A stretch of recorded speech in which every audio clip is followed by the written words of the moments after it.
continuar interditado. Agora 10h19, seguindo com o CBN Campinas, o nosso bom dia aí para Márcio Coimbra, que é o presidente da Fundação da Liberdade Econômica e professor da Faculdade Presbiteriana Mackenzie Brasília. Muito bom dia, Márcio. Muito bom dia, uma enorme satisfação estar falando na CBN. Nós que agradecemos sua participação no CBN Campinas. Márcio Coimbra, a guerra da Ucrânia, qual é o impacto disso no bolso do brasileiro? Olha, o impacto no bolso do brasileiro pode ser muito maior do que a gente imagina, porque hoje todas as economias do mundo, elas estão interligadas, né? Então, esse comércio internacional que a gente possui entre todas as nações acaba levando diversas nações dependerem de outras para determinados insumos, para determinados produtos que podem vir a fazer falta naquele outro país, ou que também podem vir a fazer falta para a produção de outros produtos que são importantes dentro da economia nacional. Então, para o brasileiro, a gente tem claramente um primeiro impacto aí, que fica muito claro para nós, que é a questão do petróleo. Por ser um dos maiores produtores de petróleo e gás do planeta, os preços do petróleo irão sofrer abalos. A gente já viu essa semana uma movimentação no preço do petróleo, passando de $100 o barril, inclusive nos Estados Unidos. A gente vê lá o petróleo americano também passando dos $100, ou seja, o que a gente está vendo é um encarecimento dessa commodity. E o encarecimento dessa commodity, já que o valor do combustível no Brasil ele é regulado pela esfera internacional, pelos preços e médias internacionais, o valor do combustível vai ser o primeiro impacto que o brasileiro vai sentir diante dessa crise da Ucrânia. E claro que depois nós vamos ter um desmembramento em outros fatores, mas aquilo que primordialmente vai bater no bolso do brasileiro antes de qualquer coisa é efetivamente o preço dos combustíveis. Professor Márcio Coimbra, muito bom dia também, obrigado em atender a CBN Campinas, é André Berenguel. E aquela história, né, professor, falou de aumento no combustível, logicamente que tudo, né, a gente pode colocar que tudo acaba tendo aí a majoração nos preços, em função de tudo transportado praticamente no Brasil pelo sistema rodoviário. Agora, a Ucrânia, ela também tem uma produção, uma exportação na parte de grãos, e isso também pode afetar a parte da agricultura brasileira? André, muito boa a sua pergunta e muito importante para essa região de Campinas, para o interior de São Paulo, que é uma região que tem um agronegócio muito pujante e que pode realmente ser afetado pela crise.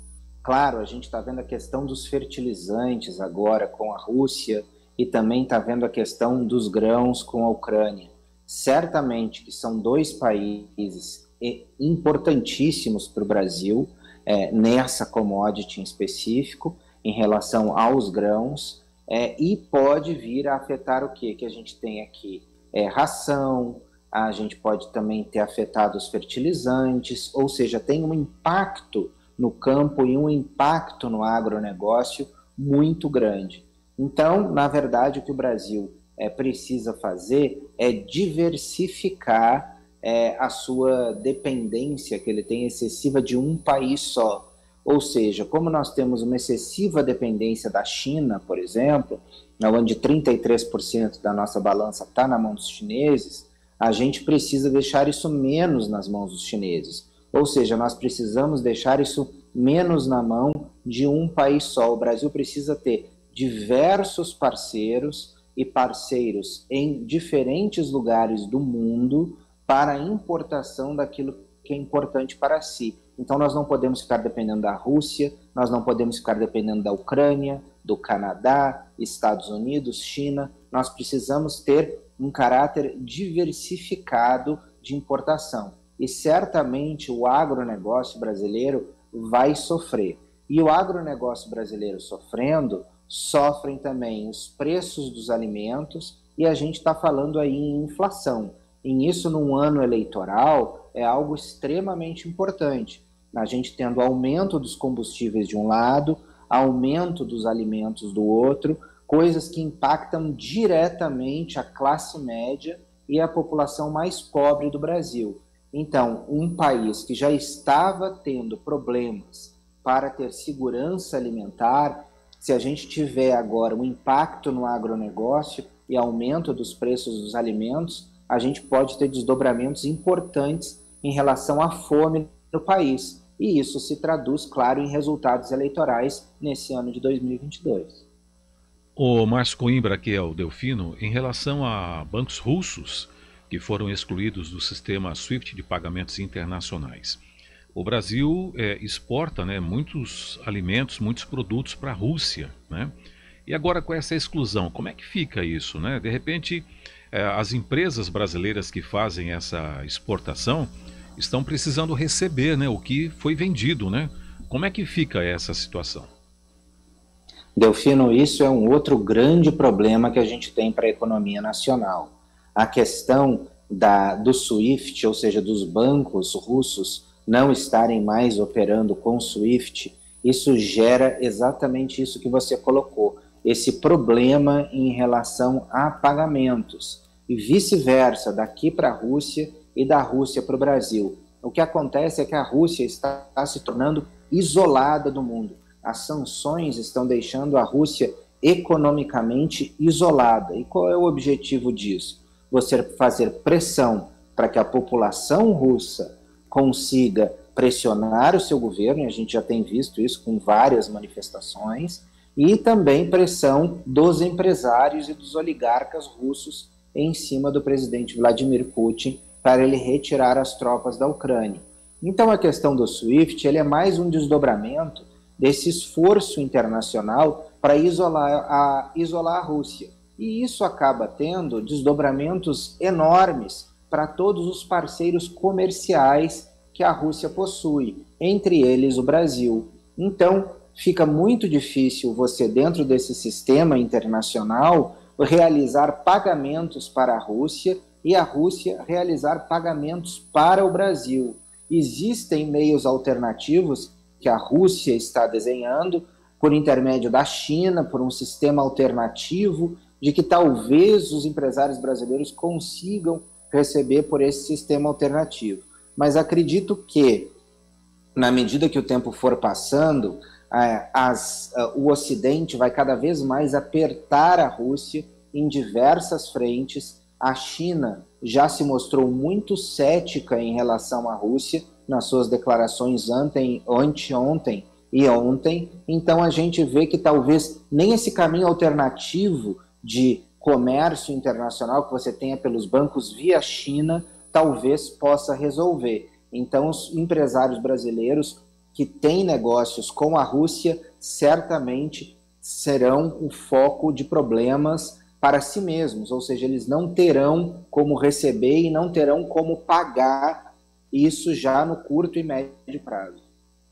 Agora, professor, projetando, né, toda essa análise que o senhor fez muito bem com relação ao conflito e também esse viés econômico, o que a gente pode esperar, né, a médio prazo, nos próximos meses, porque a gente tem então problema dos combustíveis, o aumento da inflação com base no aumento do preço dos alimentos da cesta básica, aumenta a inflação, Copom de repente já eleva lá de novo taxa de juros também e vai tendo toda essa bola de neve, né, em um ano político como o senhor colocou, e a guerra não acaba do dia para a noite, os reflexos ficam, né, ainda alguns meses até que a economia vá se ajustando.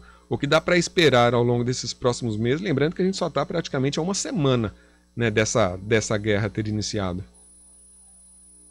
Exatamente, André. O que a gente vai ver é que, como você muito bem colocou, a guerra ela não termina do dia para a noite. E mesmo que a guerra termine hoje, que os russos tomem Kiev, tomem o controle do país, as sanções internacionais à Rússia, elas perdurarão ainda por bastante tempo.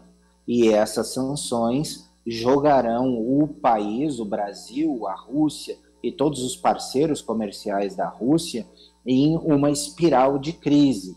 E nós não precisamos lembrar que a gente está saindo da crise econômica da Covid-19. O mundo começava a respirar depois da crise econômica da Covid-19. E agora a gente encontra uma outra crise pela frente. Então, o Brasil, que é excessivamente dependente em alguns setores de alguns parceiros comerciais, ele sofre quando esses parceiros comerciais são atingidos. Então, mesmo que a guerra termine hoje, as sanções continuarão e o Putin continuará enfrentando uma enorme pressão do Ocidente, uma enorme pressão da União Europeia, dos Estados Unidos, Austrália, Japão.